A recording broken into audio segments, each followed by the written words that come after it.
Welcome to The Explainer. So, the crypto market is in an absolute free fall right now. But this isn't just another dip. No, it's a sign of something much bigger, a moment of mass surrender that could really define the future of digital assets. Let's just start with one stark number, 50%. That's how much value Bitcoin has lost since its peak. Look, this isn't just a market correction. It's a huge shift in how people are feeling about the market. And it's not just a crypto thing, you know? This is mirroring a really painful downturn we're seeing across the entire tech industry. So this huge price drop, it forces us to ask a really critical question, one that defines pretty much every market cycle. What happens when investors, after facing these massive losses, just finally give up? Well, that moment has a name, and it's the key to understanding everything that's happening right now. What we're talking about here is something called capitulation. I know, it's a pretty dramatic term, but it perfectly captures that feeling of surrender that's just sweeping through the market. All right, so what does capitulation even mean? It's that moment when the pain of holding on just becomes too much, and investors start selling off their assets at any price. They're not doing it out of strategy, but out of sheer defeat. But the crazy thing is, this moment of maximum panic, this mass surrender, has historically been a signal that the market might finally be about to hit bottom. And you can totally see this negative vibe reflected in the forecasts from major institutions.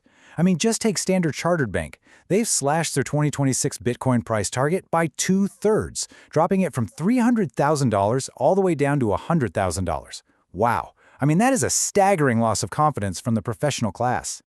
And this isn't just a feeling, right? It's showing up in the data. We're seeing money just pouring out of crypto ETFs, which is the main way a lot of traditional investors get into the game. At the same time, futures open interest is going down. That's just a technical way of saying that the speculative traders, the ones betting on where the price will go next, are cashing out and walking away. Both of these are classic signs that conviction in the market is just collapsing. But here's where it gets really interesting. In the middle of all this chaos, not everyone is running for the hills.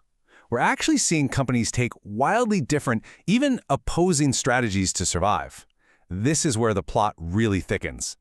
Okay, so take a look at this. This slide lays out two industry giants with, well, completely opposite game plans. On one side, you've got MicroStrategy, and they are basically building a fortress. They're doubling down, buying up even more Bitcoin while facing these enormous paper losses. But then on the other side, you see the exchange, Coinbase.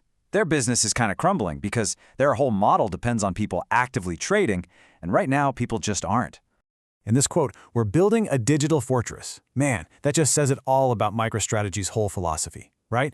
They don't see Bitcoin as some short-term trade. For them, it's a long-term asset, something for their company's treasury. They're trying to build a fortress that can withstand all this volatility because they believe in its future value, no matter what the market is panicking about today. It's a really bold, high-stakes bet. But, not everyone can build a fortress. This crypto winter is creating real casualties. We've already seen firms like Blockvilles having to suspend customer deposits, and others like Archblock have been forced to file for bankruptcy. This is the really brutal side of a market correction. So, with all this chaos, all these companies failing, it's absolutely no surprise that governments are finally stepping in. As the market shakes itself out, regulators all over the world are making moves to try and tame the Wild West of digital assets. Over in the United States, though, yeah, things are stalled, big time.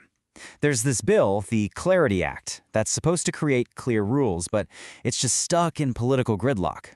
Estimates for it actually passing are all over the map. I mean, some experts say there's only a 25% chance, others are more optimistic at 60%. This kind of uncertainty, it does absolutely nothing to help stabilize the market. And this slide, it really highlights a huge global split that's happening right now. While the US is bogged down in arguments, China is taking swift, decisive action. They're banning private stablecoins, but, and this is key, at the same time, they're creating a state-controlled system for what they call tokenizing real-world assets, basically creating digital versions of things like property on a blockchain. It's a really stark contrast between legislative gridlock and top-down control. And that date right there, February 6, 2026, that marks a really clear pivot point. China is sending a message loud and clear. They want to harness the power of blockchain technology, but strictly on their own terms, cutting out the decentralized, permissionless cryptocurrencies that started this whole thing.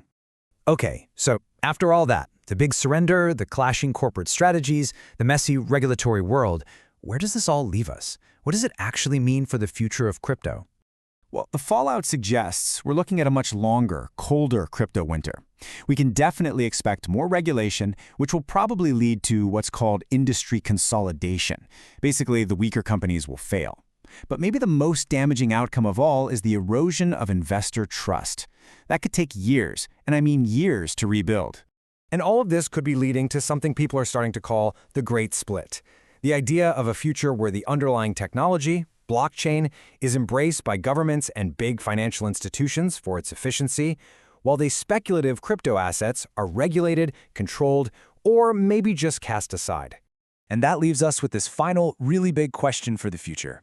As nations like the US and China go down completely different roads, is the original dream of a single, unified global digital market just breaking apart? We might be heading toward a future with not one digital world, but many fragmented, competing ones.